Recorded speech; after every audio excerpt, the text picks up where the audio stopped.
Sobat Shekinah Children Ministry. Apa kabar adik-adik? Baik. Yeay, tetap semangat dan tetap setia untuk membantu Tuhan ya. Sudah siap untuk memilih Tuhan? Siap.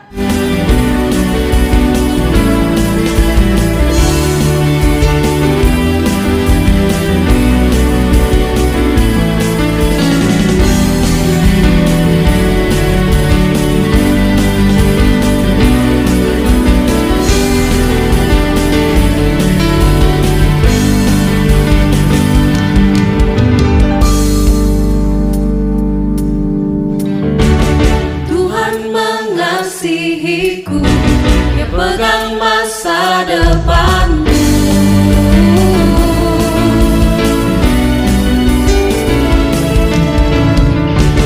Takkan pernah ku ragu, berharga di matanya.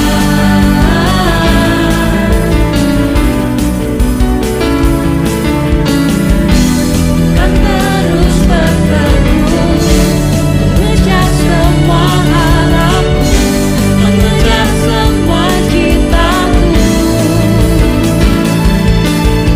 Ku punya masa depan penuh harapan. Tuhan menjamin hidupku, asalku tetap setia, memandang terus ke depan. Ku yakin Tuhan menopang hidupku.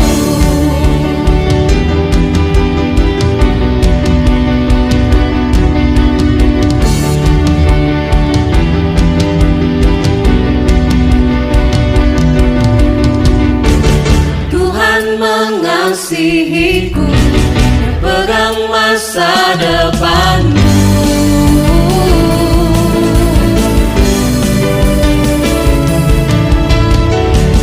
Takkan pernah ku ragu, ku berharga di matanya.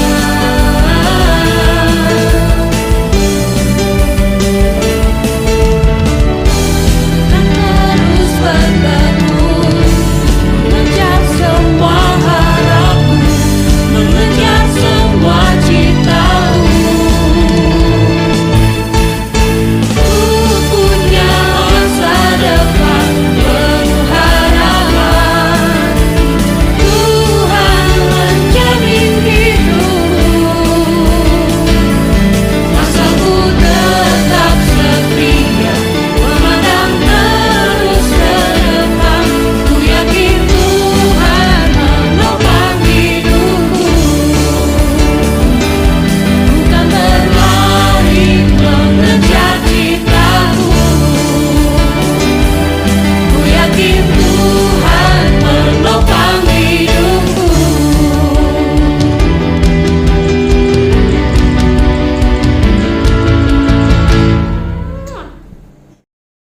Shalom Sobat Shekinah Children Ministry, apa kabarnya? Shalom teman-teman, udah lama nggak ketemu Siki. Kakak nih, senang sekali ya, sehat selalu.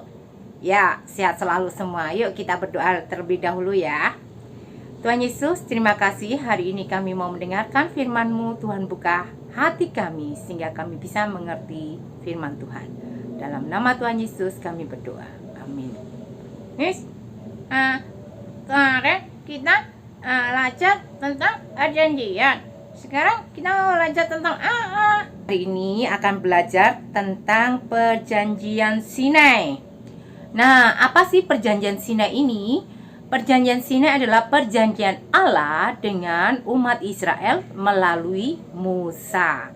Terjadi di Gunung Sinai, makanya disebut perjanjian Sinai. Terkadang juga orang bisa menyebut perjanjian Musa. Nah, kita tahu bahwa Musa dan orang-orang Israel, ya, Musa sebagai pemimpin bangsa Israel. Kenapa disebut pemimpin? Karena dia membebaskan bangsa Israel, memimpin bangsa Israel dari perbudakan tanah Mesir. Nah, pada waktu itu mereka sudah keluar dari tanah Mesir. Terus, ya, mereka mengadakan perjalanannya. Akhirnya mereka tiba di sebuah gunung yang disebut Gunung Sinai. Iya, benar ya. Di dalam Keluaran pasal 19 kita bisa melihat. Nah, disinilah Musa menaiki gunung itu dan dia berbicara dengan Tuhan. Artinya berkomunikasi dengan Tuhan, berdoa kepada Tuhan. Memberitahu kepada Musa untuk apa? Untuk supaya sebenarnya Tuhan ingin berbicara dengan bangsa Israel. Musa mengajak orang-orang Israel untuk datang ke gunung juga. Nah, orang-orang Israel berada di bawah kaki gunung Sinai. Setelah itu, apa yang terjadi? Terjadilah ada awan di atas gunung Sinai itu. Nah, itu biasanya apa? Tanda ya, tanda ada kehadiran Tuhan. Tuhan melindungi bangsa Israel di perjalanan menuju tanah Kanaan, keluar dari Mesir, dinaungi dengan awan sebagai juga tanda bahwa kehadiran Tuhan. Nah, dia berbicara kepada orang-orang Israel dan memberi perintah kepada mereka. Apa yang terjadi ketika Tuhan berbicara? Gunung itu bergetar.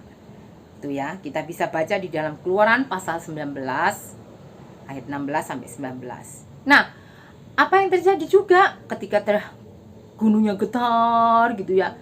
Nah, orang-orang Israel ketakutan. Akhirnya mereka meminta Musa saja untuk berbicara kepada Tuhan. Selanjutnya, Musa juga membawa Harun dan 70 penatua orang Israel untuk bersama-sama mendengarkan ajaran Tuhan. Nampakkan diri kepada mereka ya. Biasa menampakkan dirinya seperti apa? Seperti Musa lihat Tuhan pertama kali, ada cahaya. Nah, akhirnya Tuhan menyuruh Musa untuk meninggalkan para penatua dan khusus Musa aja yang naik ke gunung yang lebih tinggi. Musa mengikuti apa yang Tuhan perintahkan. Nah, disitulah Tuhan menggunakan jarinya untuk menulis hukum dan perintah-perintahnya di atas loh batu. Selama 40 hari Tuhan mengajari Musa banyak hal dan Musa tetap berada di gunung itu. Nah, apa yang terjadi? Sementara itu, Musa berada di atas gunung Sinai. Wah, orang-orang Israel bosannya. Iya, bosan karena apa? Merasa menunggu terlalu lama. Akhirnya mereka apa? Mereka menyuruh Harun untuk membuat sebuah patung bagi mereka untuk disembah. Seperti yang biasanya mereka lakukan di Mesir. Harun mengumpulkan seluruh emas mereka dan membuat sebuah patung anak lembu. Nah, bisa dilihat dalam Keluaran pasal 32 ayat 1 sampai 4. Lalu, apa yang terjadi? Ya, orang-orang Israel menyembah anak lembu emas itu dan mempersembahkan korban. Mereka menyembah anak lembu emas itu. Mereka menyangkali bahwa Tuhan yang membebaskan mereka dari Mesir. Nah, setelah 40 hari 40 malam Musa selesai. Nah, Tuhan juga tahu apa yang dilakukan oleh orang-orang Israel, bahwa orang-orang Israel sedang menyembah berhala dan melupakan Dia. Dia memerintahkan Musa untuk kembali dan memberitahu orang-orang untuk bertobat.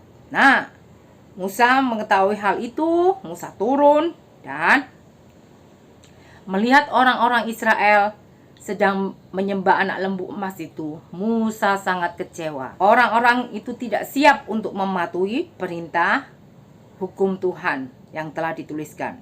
Lalu Musa dengan kesal memecahkan loh batu itu dan menghancurkan anak lembu emas itu. Musa membantu orang-orang Israel bertobat dan mengingat Tuhan yang sejati. Nah, orang-orang Israel pun mulai memohon kepada Musa supaya Tuhan mengampuni mereka. Lalu Musa memohon kepada Tuhan untuk mengampuni orang-orang Israel dan membuat perjanjian dengan mereka lagi. Musa berjanji untuk memimpin dan mengajari mereka. Lalu Tuhan menyuruh Musa untuk membuat loh batu yang baru dan kembali ke Gunung Sinai untuk membuat perjanjian yang baru ya, membuat loh batu yang baru dengan orang-orang Israel dan memberi mereka 10 perintahnya. Nah, 10 perintah Allah ini adalah sebagai hukum perjanjian lama yang menunjukkan bahwa hanya di dalam kasih karunia kepada Tuhan saja kita bisa diselamatkan, ya. Karena ini sebagai cara kita supaya ingat Tuhan, kita tetap harus melakukan perintah-perintah Tuhan, ya.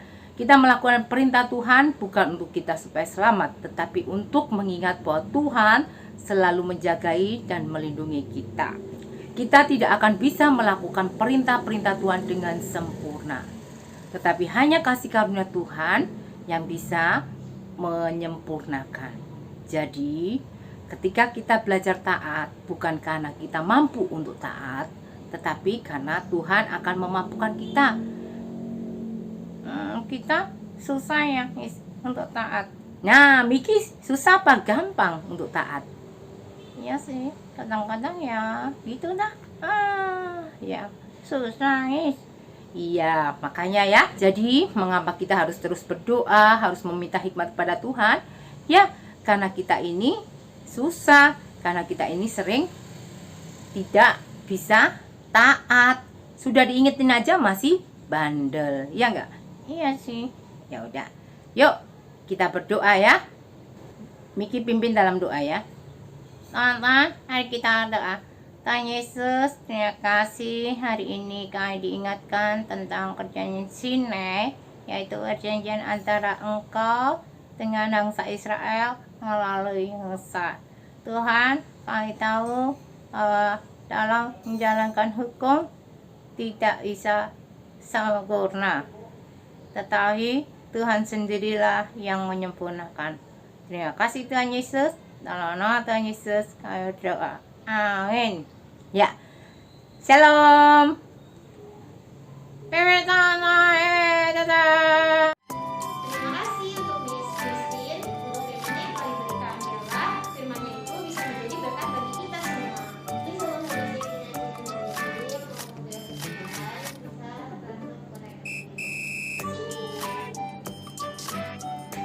Tuhan Yesus memberkati. Hai guys, kita mau main game tebak-tebakan lagi supaya kita pintar belajar Alkitab. Oke. Siapa ini ya? Yang pemenang? Orang yang pengen manjat pohon. Ketemu terus. Zakheus. Yeay. Nabi yang dimakan ikan. Yunus. Semua bisa ya. Manusia yang disebut orang percaya. Beriman. 1, 2, 3. Aduh, kemarin sudah diceritain siapa, Dade? Ayub ya. Abraham. Aduh, gimana ini? Kalian juga nggak lihat. Ayo nonton kemarin ya. Enggak, aku punya cici kepas. Roti dan ikan jadi 5.000. Saya 5 roti dan 2 ikan.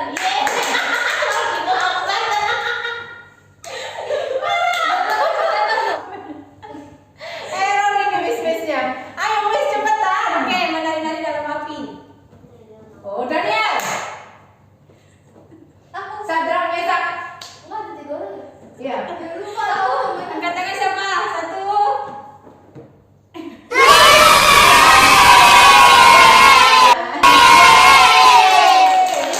Dalam perjanjian lama ada berapa kitab?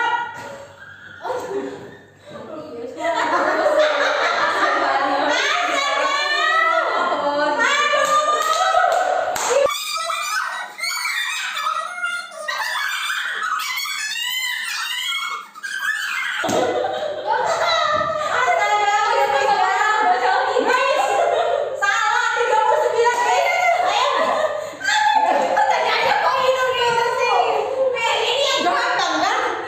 Adik-adik tahu kan? Jangan lupa subscribe, like, dan share ya ke teman-teman kalian. Terima kasih.